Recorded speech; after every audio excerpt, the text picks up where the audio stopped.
నువ్వు లేజీ కాదు. నిన్ను ఏదో భయపడుతుందన్న విషయం నీకు కూడా తెలుసు. When you're sitting to the study, అక్కడ స్టడీస్ కాకుండా ఏదో ఒక నీ మైండ్లో రన్ అవుతుందన్న విషయం అబ్జర్వేషన్ మాత్రం నువ్వు చేయగలిగావు. చదవాలనే కోరిక ఉంటుంది, డిజైర్స్ ఉంటుంది, గోల్స్ ఉంటాయి, వాటికి రీచ్ అవ్వాలని ఎక్సైట్మెంట్ ఉంటుంది, దగ్గరకు వస్తున్న టెన్షన్ ఉంటుంది. కానీ బుక్ ఓపెన్ చేస్తే చేయాలనుకున్న పని తప్ప అన్నీ గుర్తొస్తాయి. స్టడీస్ మీద మాత్రం ఫోకస్ వెళ్ళట్లేదు. ఎందుకని? అప్పుడు మీరు ఏమనుకుంటారు? నువ్వు లేజీ అనో, నీకు ఫోకస్ లేదు అని, నువ్వు సీరియస్గా చదవలేవని, నువ్వు సీరియస్గా ఒక దగ్గర కూర్చోలేకపోతావని. కానీ నిజంగా కారణం అదేనా? రేపు మ్యాథ్స్ ఎగ్జామ్ ఉంది. ఈరోజు మార్నింగ్ నుంచే నువ్వు చదవాలని ప్లాన్ చేసి స్టడీ టేబుల్ దగ్గర వచ్చి కూర్చున్నావు, బుక్ ఓపెన్ చేయగలిగావు. కానీ ఫస్ట్ పేపర్ ఓపెన్ చేసిన వెంటనే ఒక థాట్ వచ్చేస్తుంది, ఇంత సిలబసా, నేను ఎలా కంప్లీట్ చేయగలుగుతాను? ఇంకోసేపటికి ఇంకొక ఆలోచన వస్తుంది, నేను అనుకున్న మార్కులు తెచ్చుకుంటానా లేదా? ఇది చదువుతున్నాను, ఇది ఖచ్చితంగా ఎగ్జామ్కి వస్తుందా రాదా?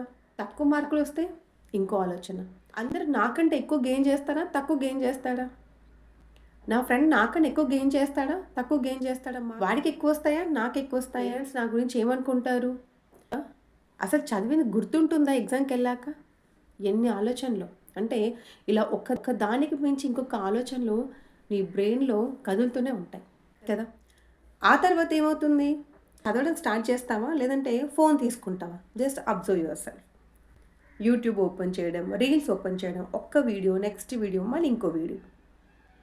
తర్వాత ఒక 2 పేపర్స్ చదవగానే ఫోన్ వస్తుంది, లేదా డైవర్షన్, ఇంకొన్ని పిలుస్తారు, ఏదో ఒకటి అవుతుంది. వాటన్నిటిని కాదని, ఈ డిస్ట్రాక్షన్స్ అన్నిటిని కాదని నువ్వు ఫోకస్గా చదువుతున్నావా? నువ్వు ఫోకస్ చదవగలిగితే you are the top focus. ఇన్ని డిస్ట్రాక్షన్స్ని కాదని నువ్వు ఫోర్స్ఫుల్గా సిట్ చేస్తున్నావు, ఫోర్స్ఫుల్గా నీ బాడీని నువ్వు కూర్చోబెట్టగలుగుతున్నావు, అలైన్మెంట్ చేయగలుగుతున్నావు నీ బాడీని నీ సోల్తో. Yes, you done with your work. But లేదు, sometimes I'm doing that, not regularly. రెగ్యులర్గా ఏదో రిపీట్ అవుతుందో అదే రిపీట్ అవుతుంది నా లైఫ్లో. అంటే something you have to heal అని అర్థం. స్టడీస్ మీద కూర్చుంటే చాలు, number of thoughts, next phone call, next other diversions, you are going to attract to that.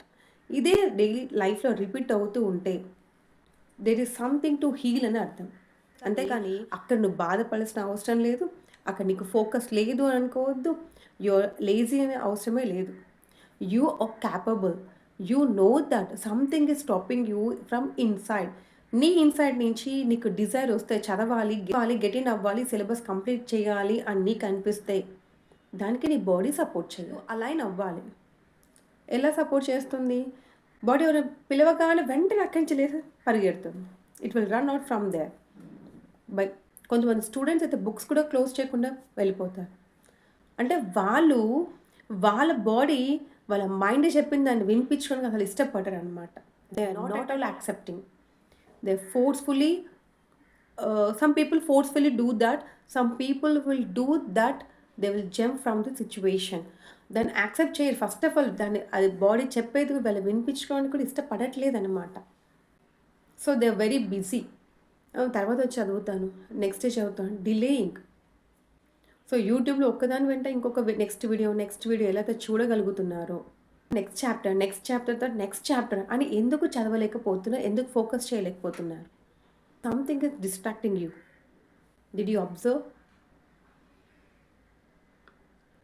ఇది ఎప్పుడు మీకు ఐడియా వస్తుందంటే, ఆ రోజు బుక్ మూసాక కాదు, end of the day me brain alpha స్టేజ్కి వెళ్ళే ముందు it will make calmness, right? మీరు పడుకునేటప్పుడు ఎలా ఉంటుంది?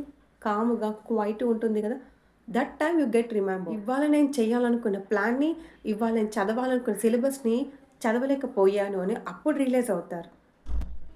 ఇవాళ చేసుకున్న ప్లాన్ని, ఇవాళ చదవాలి, కంప్లీట్ చేయాలనుకున్న సిలబస్ని నేను కంప్లీట్ చేయకపోయాను, ఈరోజు కూడా చదవలేకపోయాను అని అప్పుడు బాధపడతారు. సో ఒక విషయం గుర్తుపెట్టుకోండి, నువ్వు చదవలేకపోయినందుకు కాదు, నువ్వు వీక్ అని కాదు, నువ్వు ఇన్కాపబుల్ అని కాదు, నువ్వు లేజీ అస్సలే కాదు. నేను ఆపుతున్న ఒక ఆలోచనని హీల్ చెయ్యాలని అర్థం. నేను ఆపిన భయాన్ని మీరు ఐడెంటిఫై చేసి ఆ భయానికి ఒక ట్యాగ్ ఇవ్వకండి, లైక్ లేజినెస్ అని, మీకు రాదని, క్యాపబుల్ కాదని. When you are identifying that, you have to heal that. చాలామంది ఈ తప్పు చేయొద్దు. భయాన్ని చూసి దాన్ని స్కిప్ చేయకండి. దాన్ని కంప్రెస్ చేయొద్దు, దాన్ని పుష్ చేయొద్దు. Try to don't do that. మీరు ఎంత కంప్రెస్ చేస్తే అంత డబుల్ టైమ్స్ రిప్రజెంట్ అవుతుంది మళ్ళీ. మీరు ఎంత పుష్ చేస్తే అంత ఫోర్స్తో మళ్ళీ మీ లైఫ్లోకి వస్తాం. సేమ్ అదే రిపీట్ అవుతుంది. అది ఇంకా పెరుగుతుంది కానీ తగ్గదు. But when you identifying there is something is inside you, భయం, ఫియర్, బాధ ఏదుంది, గిల్ట్, ఏమనిపిస్తుంది, మార్క్స్ తక్కువ వస్తే ఇలా అనుకున్న 95% వస్తుందా, 90%, what ever you keeping it is a target. ఆ గోల్ ఏదైనా సరే 70% అనుకున్నారు, ఈ సిలబస్ చేస్తే కంప్లీట్ వస్తుందా అన్న డౌటా ఏంటది? ప్రతి దానికి మీరు హీల్ చేయాల్సిందే. మీకు వచ్చిన ఒక్కొక్క స్టూడెంట్ ఒక్కొక్కలాగా ఉంటాడు. ప్రతి స్టూడెంట్కి భయం, ప్రతి స్టూడెంట్కి బాధ రావాలని కొంతమంది టార్గెట్ పెట్టుకుంటారు. ఈసారి 80% ఖచ్చితంగా కావాలి. 80% వాళ్ళు చదివేటప్పుడు అనిపిస్తుంది, ఒక డౌట్ వస్తుంది, ఇది చదివితే నాకు 80% వస్తాయా, will it come in to the exam అని. సో దానికి ఏదైతే డౌట్ వచ్చి వాళ్ళకి స్టాప్ అయిపోయారో, ముందు అడుగు వేయకుండా కంటిన్యూ చేయకుండా, దానికి we have to heal that. దాన్ని చేయించడానికి ట్రై చేయండి. ఫస్ట్ అబ్జర్వ్ చేయండి. ఎందుకంటే అబ్జర్వ్ చేసిన ఎమోషన్ హీల్ అవ్వడం స్టార్ట్ అవుతుంది.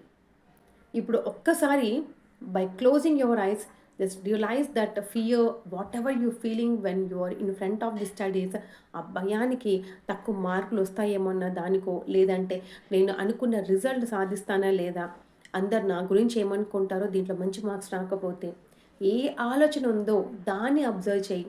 దాన్ని జడ్జ్ చేయకండి, దాన్ని పుష్ చేయకండి please. 4 faces, I'm sorry, please forgive me, thank you, I love you, ఈ 4 ఫేసెస్ని చెప్పి ట్రై చేయండి. స్లోలీ, మనస్ఫూర్తిగా, హార్ట్ఫుల్గా చెప్పండి. ఒక్కసారి close your eyes and say now. Eyes open చేశాక జస్ట్ నో యువర్ సెల్ఫ్. ఎంత రిలాక్స్గా ఉంటుందంటే ఆ భయాన్ని అసలు మీకు గుర్తు కూడా ఉండదు, మళ్ళీ మీరు గుర్తు చేసుకుంటే తప్ప. ఇప్పుడు ఆ సిలబస్, ఇప్పుడు మీకు భయాన్ని పోయిందని సిలబస్ మొత్తం కంప్లీట్ చేయాలి, ఇవాళ వేసిన ప్లాన్ ఒక 1 అవర్లో కంప్లీట్ చేయాలని నో హరీ. ఈ క్షణంలో, ఈ టైంలో నువ్వు ఎంతవరకు బుక్ ఓపెన్ చేసి చదవగలవు? 5 minutes, 10 minutes అంతే. ఆ ఒక్క టాపిక్ అయినా సరే, ఒక్క క్వశ్చన్, ఓకే అంతే, ఎనఫ్. డోంట్ గివ్ ప్రెషర్ ఇవ్వద్దు. చదవడం మొదలు పెట్టడం important. When you going to start, భయం తగ్గిన తర్వాతే చదవడం మొదలవుతుంది. ఈ వీడియో అయిపోయిన వెంటనే ఒక పేపర్ తీసుకొని నిన్ను చదవకుండా ఆపుతున్న ఒక్క ఆలోచన రాయి. ఒక ఆలోచన, అదేంటి, ఫియర్, రిజల్ట్ టెన్షనా, కంపారిజనా, పేరెంట్స్ ప్రెషరా, ఏంటది కామెంట్లో మెన్షన్ చేయండి. మీరు చదువుతున్నప్పుడు మీకు డిస్టర్బెన్స్ చేసే ఒక ఆలోచన ఏంటి? And remember, observe, accept, heal and continue. You have to continue. Thank you. Be connected with Spangen. Make yourself proud. Thank you.